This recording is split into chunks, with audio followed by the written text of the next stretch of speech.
Hello and welcome back to Homeschool Together. It's been a little bit of a break. It has been. We're sorry, but Yeah. with the holidays, with Thanksgiving, and then I got super sick and I lost my voice, and then there was a cough, and it went on. Ariel, these are just excuses. My hoarse voice because now I'm coaching pre-K and first and second grade basketball, and tonight was the first doubleheader. People don't want to know about our struggles. They want to know about the Mycenaeans and the Minoans. Right. I know. You've been burning with curiosity for the last couple of weeks. What did they do? Where have they gone? So when we're still here. We're still doing. We're just getting caught up after this Okay. illness. So we'll have a few videos come out here quickly. Yeah, so over that the we holidays can here, yeah. get everybody caught up. So the Minoans and Mycenaeans are kind of this proto-Greek time period, and kind of funny because we're going to be jumping into next week reading the Odyssey and talking about the Odyssey, and you kind of forget that they are actually Mycenaeans. They were Mycenaean, King Menelaus and Agamemnon were Mycenaean kings, and so this is kind of that proto-Greek, early Greek time frame where you're on the island of Crete, and then the Mycenaeans, everybody kind of taking over this one little island, coming from different areas of Greece, kind of beginning to carve out this existence that we call Greek. But this is kind of that first step into it. So right, and one of the things that's interesting is that even though they're Mycenaeans, right, they still talk all about the Greek gods and goddesses, right? Absolutely. Because Athena goes with Odysseus and helps him and things. So we thought this would be, because our daughter is just dying to get to Greece. So we thought this is a great opportunity, because there's not a ton written about the Mycenaeans and the Minoans. This is a great opportunity to start diving into some Greek mythology. So that's really what we kind of the extra things that we added this week, because there's so many books about Greek mythology, and we're going to be showing some to you over the next few videos because there are so many. It doesn't mean you have to have every single one of these. No, we just want to show you options. Yeah, options. And I think that's the best way to take it. We're going to show you a lot of books over the next couple of weeks, and these are all options. And you don't have to do all of them. We were nibbling on a bunch of them and just kind of seeing what they were like, so we can talk to you guys about it. So in case you run into a scenario where this book isn't available in my library, or I can't get this book, I can have a plan B or a plan C. So that's kind of the hope that we're trying to do today. So first chapter book. Right. A little known book that... Yeah, so we started reading Percy Jackson and the Lightning Thief because... You were doing audiobook here. So was the audiobook good? The audiobook is pretty good. It actually has been really fun. We've been able to do like puzzles and things while we listen to it. The reason we started it is because I had no voice. And so we started on audiobook, and it's worked out really well. The big reason we wanted to lean into Percy Jackson, of course, if you haven't heard of Percy Jackson, he's a kid who is half the demigod, right? So the son of Poseidon, and his mother's mortal. And he ends up going on quests with other, children, other demigod children and things. And there's a satyr. And so it's really a fun kind of modern take on the Greek myths. And there's things like the Minotaur and the Fates and stuff come into it, and they come into it in Medusa, and they come into it in cool ways. So the reason that we wanted to read this one is because right around Christmas, sometime maybe the day after something. And towards the end of this year, yeah. Yeah, there's a new Percy Jackson show that's coming out on Disney+. So I thought it would be great if we can finish this in time for the new show to come out. Then we'll be able to watch that, and we've heard it's really good because the two movies that came out for it aren't all that great. And so they're not terrible, but we're interested in the new show. So we decided to dig into this, and there is an accompanying book that goes with this. You want to pull out that one? Yes. So our first book on Greek mythology is this one, Rick Riordan's Percy Jackson's Greek Gods. Okay, so basically all of your Greek mythology books are going to have about the same story. Some of them are going to have a couple extra ones, but they're all going to have, a story about Medusa. They're all going to have Pandora's box. There's just a bunch of classic ones, right? Yeah. So I think what's really good about this book is that if you like the kind of slightly snarky, sarcastic tone of Percy Jackson himself, where he's, he kind of tries to talk, he's a little smart alecky, and he talks to kids and stuff. And my daughter just really digs the kind of the voice of Percy Jackson. Yeah. These are all the stories that you would get in most Greek mythology books, but they're all done in Percy Jackson's voice.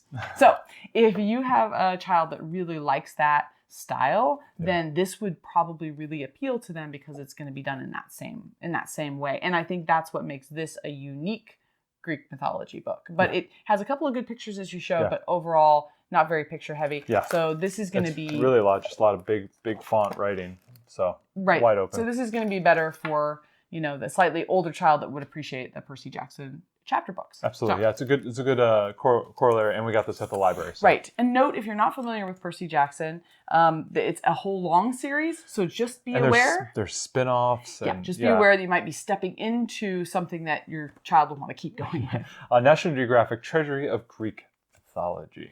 Yep, so this is kind of more of a real standard mythology book. Yeah. It's got some really pretty art in it. Yeah, it's really the stories are, I would say that the stories are definitely above the first grade level, right? I think this is more kind of a later elementary level, but what I do like about it is the stories are short. Mm-hmm. So... And that's a pattern I've seen with some of the other books we'll talk about over the next couple of weeks, is that you're right. It's like 4, 5, 6 pages long and you're done. Mm-hmm. Yeah, and these ones are nice and short. Well. So if you like these ones, like this 2 pages is the whole story is done. So they're pretty short. These are great things to nibble on during the week. Right. When you're if you find a reference to something in, like, say, the Odyssey or another book, or like in a constellation book, which we'll talk about here, you can then dig into these mythology books to like expand on that idea and that topic. So I agree with you. These are great to nibble on. A lot of times when I'm reading, we'll talk some books in the next couple of weeks, but when you're reading these chapter books, you're like, oh, I'm so tired of reading a lot of chapter books. You can do these little short mythology quests in some respect, and they're just great. Nice little side thing. So this is nice. I just would say this isn't for the really visual child. This is a little bit older. Yeah. But if you're doing this with an older learner, especially one who wants to read to themselves, this could be kind of fun because it's really short. Absolutely. So. Absolutely. We had a really cool idea, because we were starting to get into you start hearing familiar names that are in constellations, to grab a book from the library on constellations. Right. So this is an introduction to a child's introduction to the night sky. Yeah. I don't have the cool jacket because it got this is just something we have on the shelf as part of our space science that we did a little bit earlier. Blossom and Root, that was our level K. We just ended up having this book. So as you start to learn about the different gods and goddesses and heroes, it's really fun if you've got a nice clear night. It's winter now, and we have some just gorgeous, cold, clear nights that you can see. And so, especially, you can get one of the apps for your phone, like, was it Starry Night or Star something? Trek or something. Star Trek or something, yeah. So there's a bunch of them that you can move around, and it will outline the constellations for you. So you can do something like that. But I think this is kind of a fun way to connect these stories to something that you can go out and see. Well, and the sun gets, at least where we are, it can get very dark very early, and so we're not having to wait up super late at night. You don't have to push bedtimes or anything like in the summer. It doesn't get dark around here until like 10 o'clock. So right now it's dark at 5, 6 o'clock. We can go outside and look at the stars. It's great little side thing you can do. So if you've got star cards or some other book that talks about constellations, this would be a great time to pull it out as you go through the myths and go, let's see if we can find the constellation of this. So, absolutely. Kind of a fun little add-on. Marcia Williams, we have done a number of these books. We're going to have another one in a week or so. These Marcia Williams books are so great. So, you know how we've talked about some of this Greek mythology are definitely above a first grade level? This is perfect for first grade level. So, especially, we've got a tag-along 4-year-old. This book works great because everything is done in this fun comic style. Oh, yeah. There aren't too many words. And our 8-year-old, who is still a bit of a struggling reader, can read this herself too, which she really enjoys. Yeah. So everything's done in comic, and there's some bit of sarcasticness. If you like the scholastic, you wouldn't want to be books. Perfect. This has a similar kind of vibe to it. Have a little bit of you don't have to read it, but you can. They have all the little dialogue. There's little jokes and stuff through it there, so it's got kind of some of that stuff. These are great. These are great, and so each whole story is just like 2 pages. They work great for bedtime stories. There's a couple other Marcia Williams books we'll show as we continue to go through ancient civilizations, but this one's really good. So this one's just Greek myths retold and illustrated by. Absolutely. So this week, great pick. So this week with the readings, especially talking about Crete and what happened to the Minoan civilization and how the Mycenaeans took them over, and a lot of the geological issues that happened with it. That was our youngest really liked that. We watched She's all about volcanoes. All about volcanoes, and potentially Minoan culture collapsed due to a large volcano explosion with a huge tsunami, weakened them. They were then invaded by the Mycenaeans. So there's a lot of like volcanology in there. So if you have a young one that likes volcanoes and sort of like the apocalyptic events, this is a good week for you. So they talked a lot about that this week. So it was pretty cool. Also, the artwork was very unique, very, very cool. We did some paintings I printed off of some famous. I think this is the Minoan bowl dancers. Really, really cool idea here. And basically these people would jump on top of bowls and dance over them. It was kind of wild. So our girls enjoyed looking at that. One of the most famous things of the Mycenaeans is the big gold mask. So that could be really fun. We intended to cut one out of cardboard and paint it and do some glittery stuff, but we didn't get to it, but because we got sick. Yeah. But I did want to mention that was a fun activity. Absolutely. So that was everything. That was everything. We this next couple of weeks we are probably going to lean a little bit away from kind of like the YouTube videos that we like to do and more into the movies. And so this week's movie we got the great made for TV, The Odyssey. Excuse me. Well, we wanted to talk about this a little bit. Now, we started reading The Odyssey Part 1, which is Mary Osborne Pope's book, which we'll show next week. We wanted to talk about this. This is Armand de Sante from the mid-90s. We want to talk about it for a couple of reasons. One, it's not that great. It's really cheesy. It doesn't hold up really well. The special effects don't hold up. Yeah. And two, there's some things in there that aren't really appropriate for first graders. There was a few sexual things.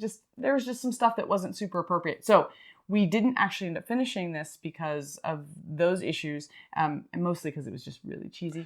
It was really it felt very dated. Like some movies hold up over time. Odysseus had a lot of like longing stares off. It was just weird stuff. So we're highlighting it so that you know that this one is not worth your effort not to pursue watching this. Does it have Vanessa Williams in it?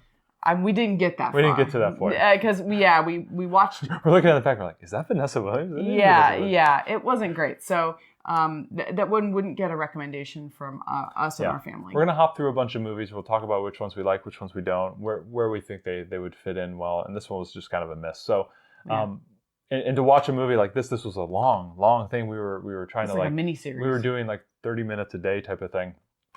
It wasn't enough. We couldn't hang on to it. Yeah, it wasn't good enough. So we just wanted to tell you to skip it. So that was the Minoans and Mycenaeans. Next week we are going to Greece, finally, officially in Greece, and we're going to be starting a lot of the Homer-esque stories. The Odyssey is a big piece. We just touched on it a little bit here, but we're going to really hit on to it next week.